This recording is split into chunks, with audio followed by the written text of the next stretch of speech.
弟弟，干嘛？我亲爱的弟弟，今天发工资了吧？干嘛？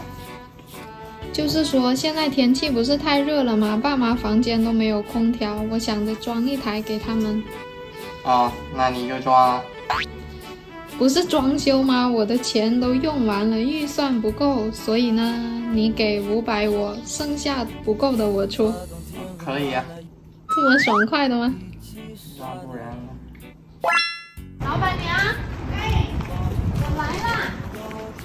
哎，你过来了吗？过来啊！我姐不是介绍我来你这里拿空调吗？哎，你好。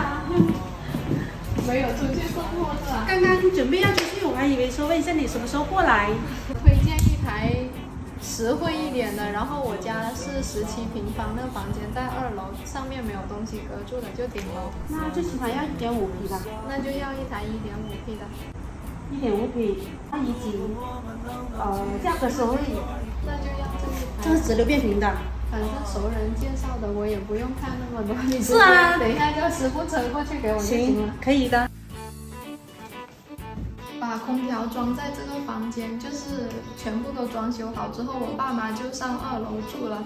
才上来住了2-3天，我妈就开始感冒了。我觉得可能是太热了，然后闷着太难受，她就感冒了。所以我说不行，怎么样我都要赶紧装一台空调给他们。这样子要多少钱？意思是说我们只带有不锈钢的，不锈钢是80。按钻孔60，一起的话就是140。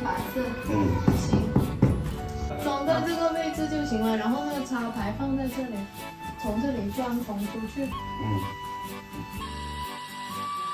高峰期你们一天装几台空调7、8台吧。最旺季的时候就是现在。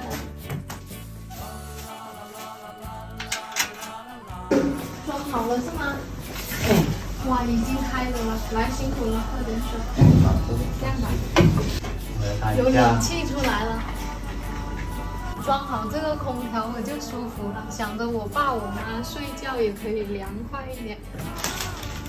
老妈，你快点来感受一下装好空调了，今天晚上你就不用热了。老妈舒服吗？舒服啊，好凉快是吗？走吧，去做饭吧。